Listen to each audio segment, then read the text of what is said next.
Hello and welcome to my channel. Well, I know I'm not walking right now, but I am talking. um, I've done this before, but I'm going to try to start doing it again. And that is when I'm walking around, I'm going to carry I always carry my phone with me. I'm going to start trying to talk on it. And the reason why I'm doing it in here today is because it's very windy outside today. It's supposed to be windy all day. And even though I have one of those microphones with a little fuzzy thing on it, I don't know how well it'll prevent wind noise. And when I'm talking, I don't go on the script.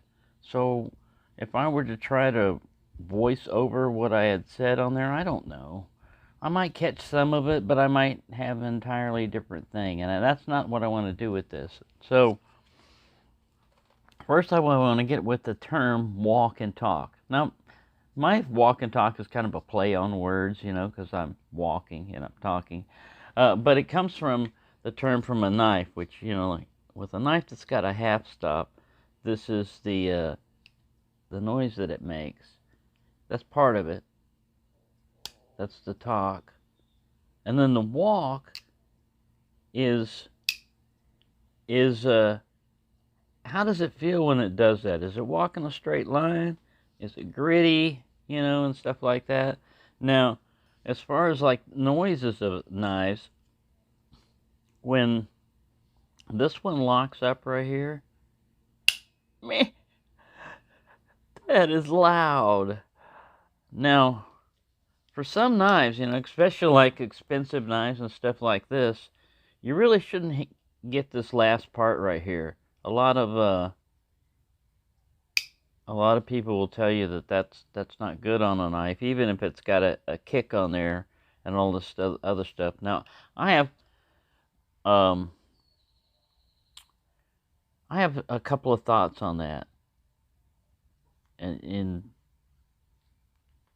you can listen to me on this, or you can tell me I'm full of crap or whatever. But first off, I think that if a knife that's been manufactured properly cannot survive doing this, let's get it to the easiest part. No extra pressure. I'm just gonna.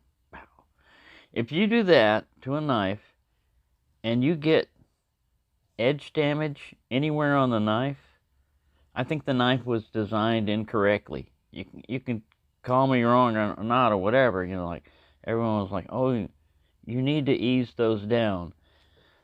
Yes, there are knives that are like that where you need to ease them down because it doesn't have a kick here. The blade just rests on the whatever's lining in there. And so if you let it drop under spring pressure like that, you're going to get edge damage. And everybody that had those knives at that time or knew or had that manufacturer just put up with and knew it, and knew it. My thought is, like I said, I think the knife was designed incorrectly. I'm not a knife designer. I mean, they can call me out and say, "Well, you have to be a knife designer." No, I can still have an opinion. You don't have to be an expert on stuff to still have an opinion. Your opinion can be correct or incorrect. But, you can tell me if I'm wrong or not. But that's just my thought on it. But anyways, there are some knives out there where you really shouldn't do this on it unless you want to get edge damage, or come up with your own way of, making your own kick or some kind. They use a pin right here, a stop, so it's designed that when it comes down under pressure, it hits that and there's plenty of clearance. Because usually one of these pins that's in here, this is a little bit better example. See, a swell center a lot of times gets around that by moving this whole pin down and allowing the metal to be down here. It's probably in here on this actual pin. This is probably just for the cover. But you don't have that spot. Yeah, see right down there? You don't have that spot hitting the blade. That's normally where you're going to get blade wrap in a lot of these. It's just a slight swell, but it just depends on how well they machine this back spring and how well they fitted it, how well it was designed, you know, with it lining up.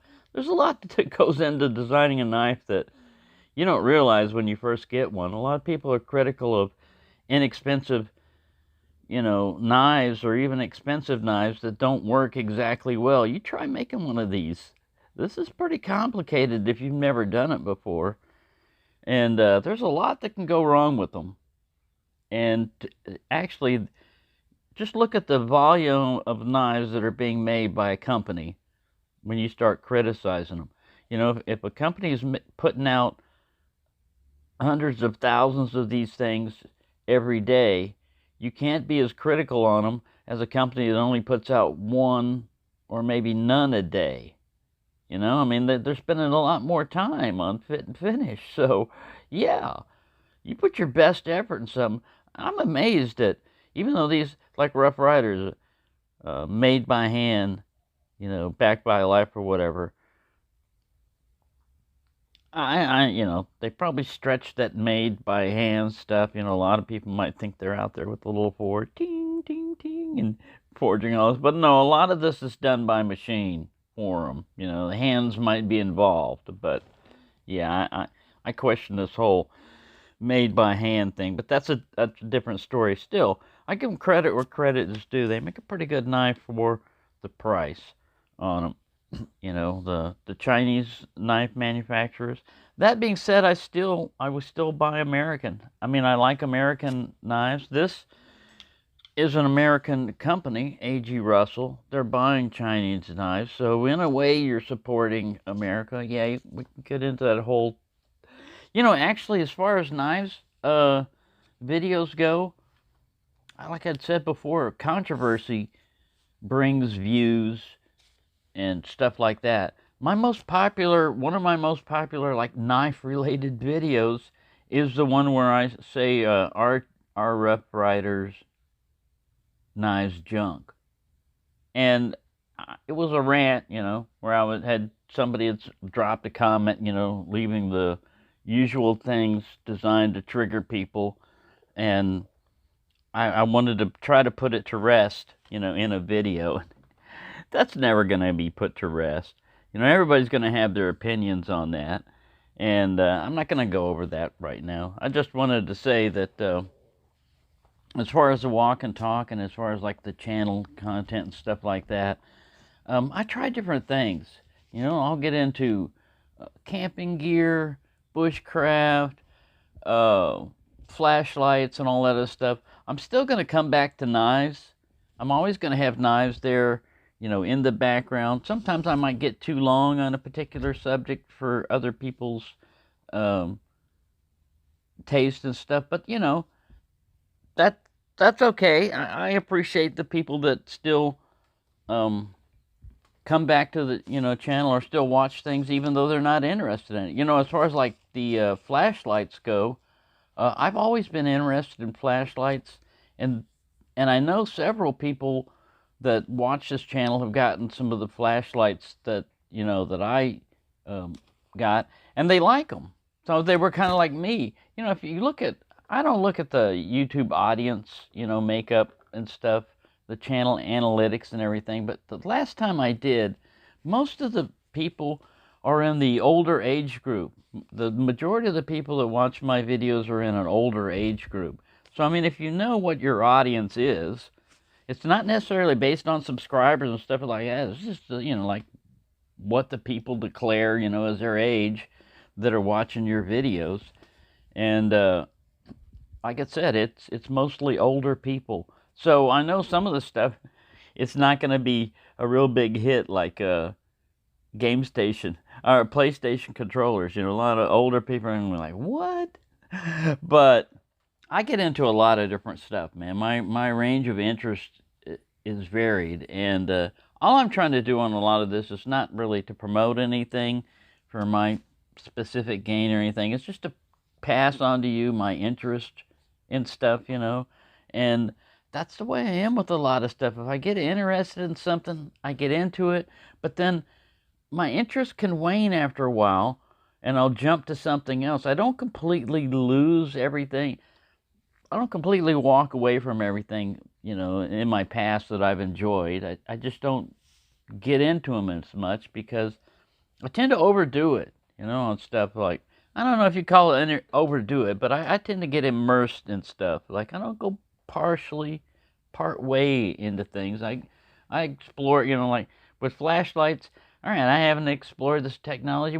Since changing the world? Let me see what's here. I explore everything. Some of it's gimmicky, but I found out I'm just like a kid, man. I still like flashing lights. They may not have any practical application, but it's like, ooh, look at that. It's kind of, yeah, that's just the way I am. So, anyways, um,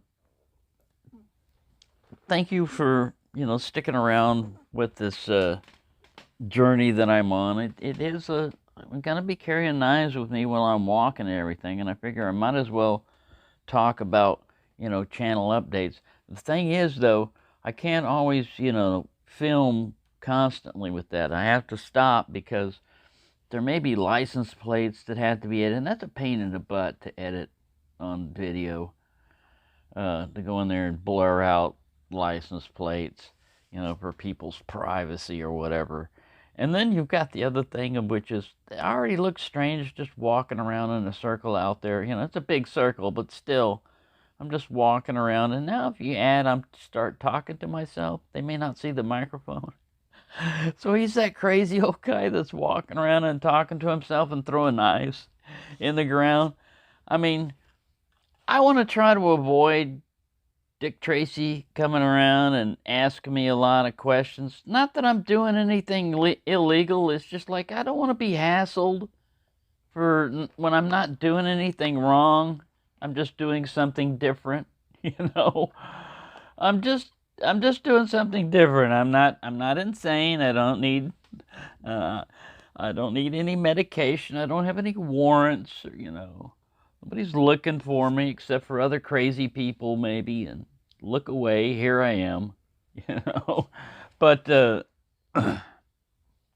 anyway, that's all I want to do. Is kind of like a little update. This is ironic too. Irony. Sometimes people don't get it. Like in this case, it's ironic to me that I'm talking about knife, walk, and talk, and how I'm going to be walking around with my camera, and I'm sitting still, and I'm not walking, but I'm talking. Now, another thing about walking. Normally, I try to walk a mile every day, which I thought was pretty good for my age. Well, then I checked the stats, and it's people my age are doing twice as much as that every day on average. Like, what? Old people, even up into like almost their 70s, are walking over 2 miles a day? I don't believe it. Have you seen a lot of old people walk? Some of them get into it, and I admit it. Some of them are like, man, are you on meth or crack or something? No, it's just an old person doing their exercise. And man, they walk with a purpose. Now, from what I've read or understood from the studies and everything, I thought I was doing, like I said, pretty good by walking, like, it was like 2,200. I was trying to round it out so it was like a mile a day. And I don't always make that, but I was trying to stick with it. Well, one of the studies that flipped me around was saying, you don't really get any benefit unless you're walking 4,000 steps a day. Now, you may not think that that's much of a difference, but that's double, basically, what I was doing. And so it's been taking a toll on me. And when I've been doing it, like I said, I get into things. So I started doing it every day. And then sometimes I kick myself, I'm like, I'm sitting there and like, you got to do your walking today. And walking is unlike a video, or exercise is unlike stuff like that. You got to motivate yourself, and sometimes you have to kick yourself in the butt, to get yourself to do and that, because there's a lot of excuses you can use. It's too cold, it's too windy, it's dark, and that's just the part in you. Now, the reason for this, why I'm doing this, it's multi-purpose. One is I can still walk. A lot of people I know can't walk anymore. And I know how that is if you've got something that you've had, some ability that you had before that you take for granted, like hearing eyesight or the ability to walk or whatever. We all take that for granted if we've got those, unless you've been deprived of it for any reason, any length of time. Some people it's permanent. And so you might as well make use of it while you got it. The second thing is walking. People live longer the more that you walk. They just do these studies and they say, all right, people that walk this amount of time, how long do they usually live in this study compared to the people that walk? They live longer. Now, living longer isn't necessarily better. It's what's your quality of life too. You don't want to live to be 100, and from 50 to 100 you're in constant pain. Uh, yeah. That's another moral and ethical thing that I don't want to cross right there, but still, it's quality of life. You want your life to be as good as possible. And when you get older, I can tell you this from right now, no matter how much you exercise or whatever you do, your body tends to like deteriorate in ways that you may or may not have expected. So in order to avoid all that crap, I'm trying to put a little bit of exercise in my life, because retirement, man, unless you've got something going on, man, you can get lazy. I mean, you can get to where you're just sitting there watching TV or just sitting in a chair. And for those people that can't do it, I'm not trying to make fun of you or anything like that. I understand if you've got a physical reason. I'm talking about those of us who don't have any impairment other than motivation. And I'm one to talk about motivation because I've been unmotivated. So I'm not really, none of my advice, this is all just advice. I'm not a medical doctor or anything like that. So, but yeah, I just try to exercise at least, by doing that and walking around. And when I walk, a lot of times I think about things. I'm always thinking about stuff anyways, but I think about stuff when I'm walking with my knife, and man, I don't know. It may or may not relate to knives. Like I said, sometimes it's just stuff that pops up. Like the other night I was walking around in a parking lot and it was dark, and I'm not afraid, but this is Texas, and it is dark, and so a car was backing up. Like this is Peppy's gonna be me. This is me walking along. Doo, doo, doo, doo, doo. I'm just walking along with my hands in my pocket. I'm not threatening anybody. I'm going at a steady pace. I'm not stopping it because I'm walking. I'm not stopping to chat or look around or take pictures, I might shine my flashlight at something, just to play around with it. But I'm walking. Well, anyways, this car comes back up. I'm like, this is annoying. Well, I judge how I can walk and everything. I don't want to get crushed because they don't always see you. And I'm walking between cars, I'm not out in the grass, so I'm walking up here in the parking lot, and this car backs up, and I maneuver it just right, and the car gets up like this, and he drives, and further on, he gets in front of me like this, and I'm walking, and his car door opens up like this, and the guy jumps out. Well, I've got at least a knife on me, and after this, I'll probably start, this is where things could get dangerous if you don't know how to deal with situations, but if this was going to be like a snatch and grab or an aggressive situation, when a guy jumps out, of the car door like this, and he's standing there and he starts coming towards you, I judge that if he's going to come after me, he's going to make his move right now, because I'm not stopping. I'm not running away from him, but I'm not stopping because I'm walking. I mean, that was the whole purpose of this. And as this happens, I hear it back over here in another parking spot. Somebody say, "Honey, what's going on?" And what I realize is this guy's just being a typical male. He sees some crazy old guy. He may not even known that I was old, but I had on my knit cap and a jacket because it's somewhat cold at that time. It was dark. And, I've got a flashlight and I'm walking along. Well, I'm not security guard, and I'm not cased in the place. I live here. Now, if I'd have had, something other than a knife on me, even if I had a knife and I reacted differently, he could have walked into a sharp situation, let's put it that way, or a bad situation, jumping out like that, because I don't know, and that's what a lot of people nowadays, with the world being as crazy as it is, they are on edge.